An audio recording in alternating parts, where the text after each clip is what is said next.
Hello friends, I am Ajit. You are watching our popular YouTube channel GK for Exam. By this video, we will study about atmosphere यानी वायुमंडल। आज हम इस video के द्वारा वायुमंडल के बारे में जानेंगे। तो आइए जानते हैं वायुमंडल क्या होता है। हमारी पृथ्वी को चारों तरफ से घेरने वाला वह स्थान जो कि हवा या वायु से भरी होती है उसे वायुमंडल कहते हैं। हमारे वायुमंडल के अध्ययन को दो भागों में बांटा गया है। पहला भाग है वायु विज्ञान और दूसरा भाग है ऋतु विज्ञान। वायुमंडल के ऊपरी परत के अध्ययन को वायु विज्ञान कहते हैं यानी एयरोलॉजी। वायुमंडल के निचली परत के अध्ययन को ऋतु विज्ञान यानी मेट्रोलॉजी कहते हैं।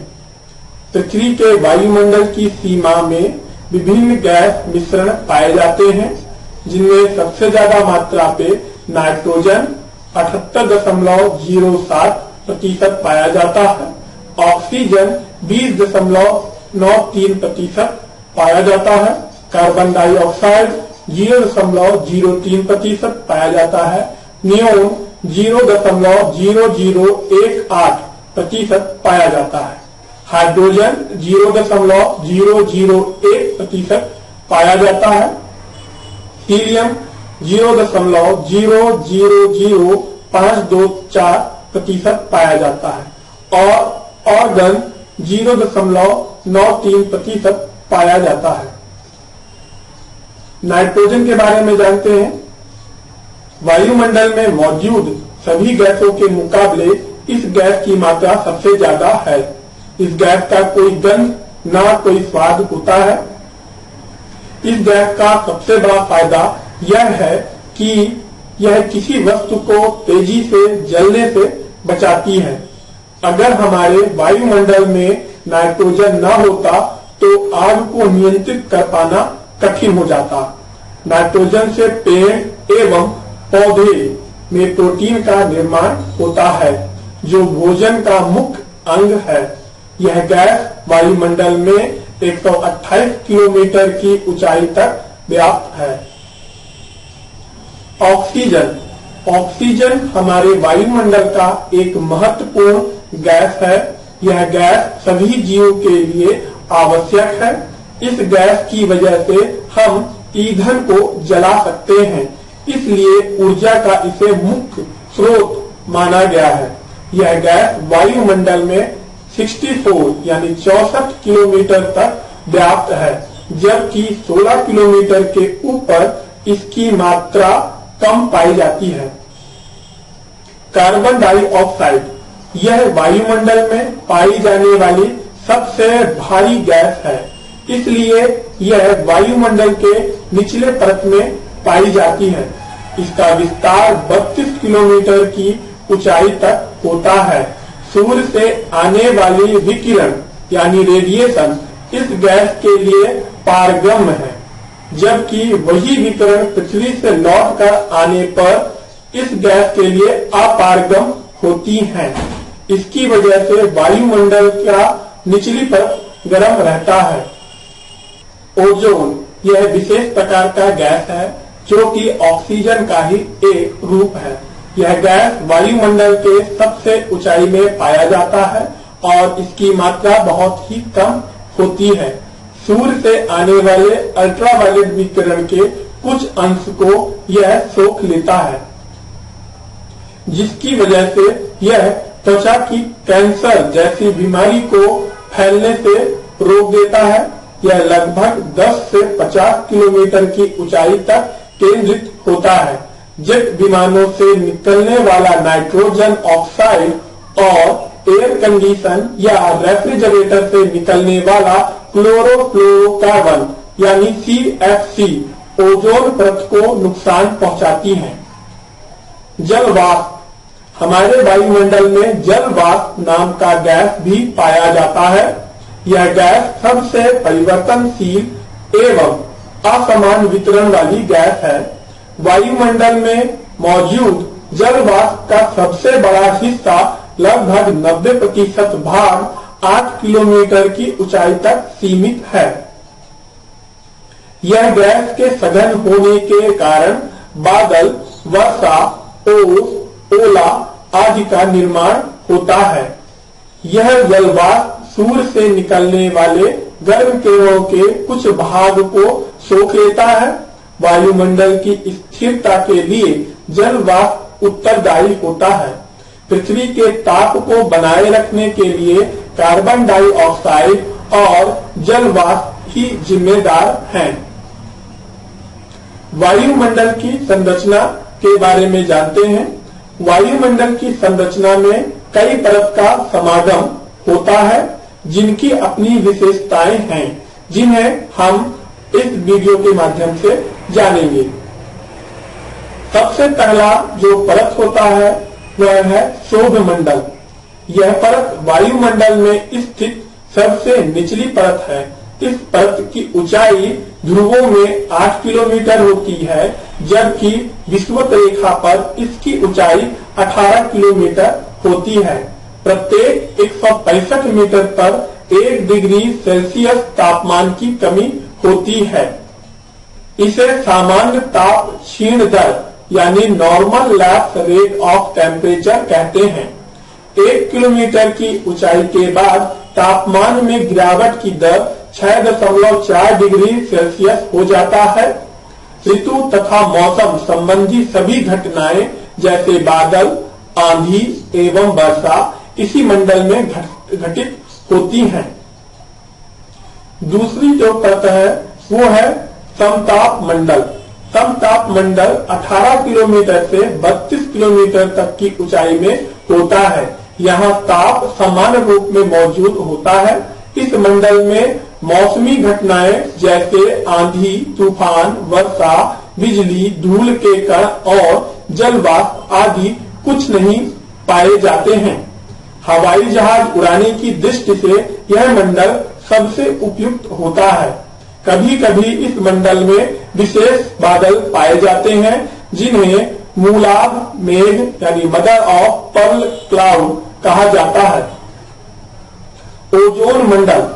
ओजोन मंडल धरती के ऊपर 32 किलोमीटर से 60 किलोमीटर के बीच पाया जाता है। इस मंडल में ओजोन की एक परत पाई जाती है। इस परत को धरती का कवच कहा जाता है, क्योंकि यह सूरज से आने वाले हानिकारक विकिरणों को रोक लेती है। एयर कंडीशन, रेफ्रिजरेटर जैसे उपकरणों से निकलने वाली गैस क्लोरोफ्लोरो इस परत को नुकसान पहुंचाती है। इस गैस में क्लोरीन के कण ऐसा करते हैं। डॉप्सन इकाई का इस्तेमाल ओजोन परत को नापने के लिए किया जाता है। ध्यान रखें, परीक्षा के लिए यह बहुत ही इम्पोर्टेंट है कि डॉप्सन इकाई का इस्तेमाल ओजोन परत को नापने के लिए किया जाता है। इस मंडल में ऊंचाई के साथ तापमान में वृद्धि होती है। प्रति 1 किलोमीटर में 5 डिग्री का इजाफा होता है। आयन मंडल। इस मंडल की ऊंचाई धरती से 60 किलोमीटर से 640 किलोमीटर के बीच पाया जाता है। इस वायुमंडल में वायु दाब बहुत ही कम होता है तथा यह परत पैराबैंगनी यानी अल्ट्रावायलेट रेडिएशन से आयनीकृत होता रहता है। इस मंडल में सबसे निचला परत डी लेयर कहलाता है।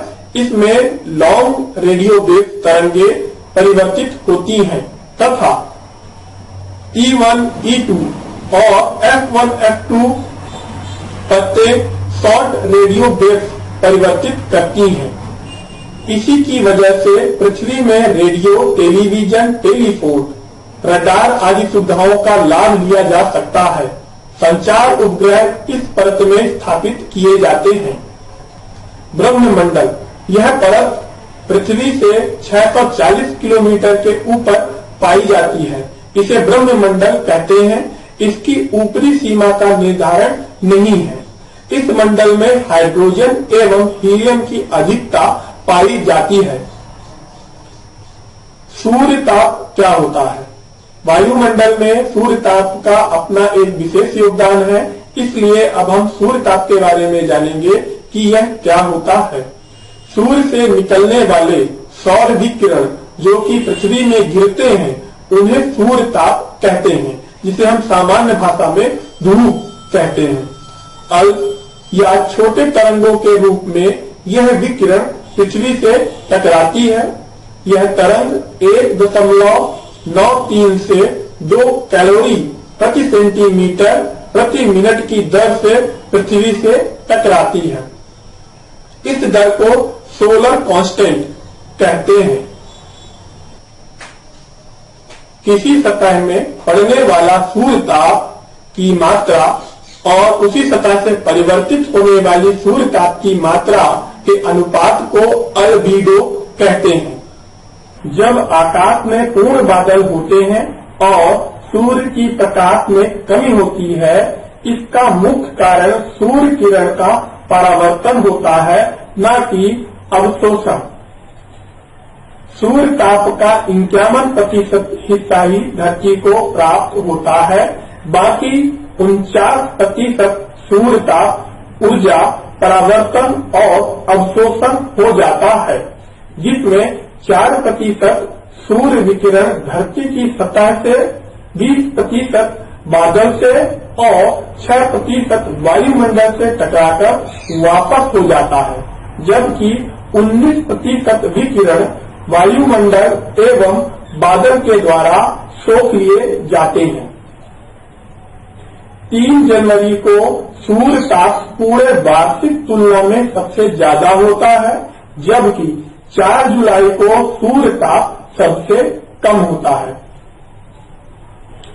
वायुमंडल के गर्म एवं ठंड होने के कारक के बारे में जानते हैं। इसे तापमान के नाम से जाना जाता है। तापमान का तात्पर्य वायु की गर्मी से है, जो कि भूतल से 1 मीटर ऊपर स्थित होता है। इनमें जो पहला कारण है तापमान के लिए, वो है विकिरण। किसी पदार्थ से सूर्य ताप से मिलने वाले उष्मा तरंगों के सीधे टकराने के बाद उत्पन्न गर्मी को विकिरण कहते हैं। दूसरा कारण है संचालन। जब 2 अलग अलग तापमान वाले ठोस पदार्थ या वस्तु एक दूसरे के संपर्क में आते हैं, तब अधिक तापमान वाले वस्तु कम तापमान वाले वस्तु की तरफ उष्मा का प्रवाह होता है। यह प्रवाह जब तक जारी रहता है जब तक दोनों वस्तु समान तापमान की नहीं हो जाती हैं। तीसरा कारक है संवहन। यह गैस या तरल पदार्थ में उष्मा की वृद्धि के लिए जिम्मेदार होता है। इसमें गैस या तरल पदार्थ के अणुओं द्वारा उष्मा को संचार किया जाता है। जैसे विकिरण द्वारा वायुमंडल की निचली परत जब गर्म होती है तो वह फैलती है, जिसकी वजह से घनत्व कम हो जाता है और वायु हल्की हो जाती है और ऊपर की ओर उठ जाती है और ठंडी हवा निचले परत में आ जाती है। इसी प्रकार चलती रहती है। तापमान के वृद्धि के लिए चौथा कारक अभिवहन है। यह उष्मा को एक जगह से दूसरी जगह क्षैतिज दिशा में प्रवाहित करता है। इसके अंतर्गत गर्म वायु राशियां जब ठंडे क्षेत्र में जाती हैं तो उन्हें भी गर्म कर देती हैं। जैसे अक्सर हम अपने भारत में लू देखते हैं। गर्मियों के मौसम में लू जो पाकिस्तान या पश्चिम दिशा से बैठे हमारे भारत को में आती है और तापमान में वृद्धि करती है। तो आंधी, तूफान, लू ये सभी अभिवहन के माध्यम से होता है। अगला बिंदु है तापांतर। तापांतर के बारे में जानते हैं। अधिक तापमान और निम्न तापमान के बीच के अंतर को तापांतर कहते हैं। जैसे सुबह तापमान 12 सेल्सियस है और शाम को तापमान 20 सेल्सियस है तो तापांतर 8 कहलाएगा। तापांतर 2 प्रकार के होते हैं। दैनिक तापांतर, किसी स्थान पर एक दिन के अधिकतम और न्यूनतम तापमान के अंतर को उस स्थान का दैनिक तापांतर कहेंगे। ताप में जो अंतर प्राप्त होता है उसे ताप परिसर कहते हैं। वार्षिक तापांतर, वार्षिक तापांतर के अंतर्गत पूरे वर्ष के अधिकतम ताप और न्यूनतम ताप के बीच के अंतर को वार्षिक तापांतर कहते हैं। जैसे जनवरी और जुलाई के महीने के तापमान में अंतर निकालें तो यह तापांतर वार्षिक तापांतर कहते हैं। साइबेरिया में स्थित वाइलखोयास्क नामक स्थान में विश्व का सबसे ज्यादा तापांतर दर्ज किया गया है, जो कि 65.5 डिग्री सेल्सियस है। तापकीय विसंगति क्या होती है? किसी विशेष स्थान के औसत तापक्रम और उस स्थान के अंशांश के औसत तापक्रम के अंतर को तापकीय विसंगति कहते हैं। उत्तरी गोलार्ध में दक्षिण गोलार्ध के तुलना में अधिक तापकीय विसंगति पाई जाती है। इसका कारण यह है कि उत्तरी गोलार्ध में स्थान यानी जमीन अधिक मात्रा में पाई जाती है। दोस्तों, इसी के साथ हमारा यह वीडियो यहीं पर समाप्त होता है। आपको अगर यह वीडियो पसंद आया तो हमारे इस चैनल को जरूर सब्सक्राइब करिएगा और अपने दोस्तों के साथ शेयर करें। जब तक के लिए धन्यवाद। Hello friends, I am Ajit. You are watching our popular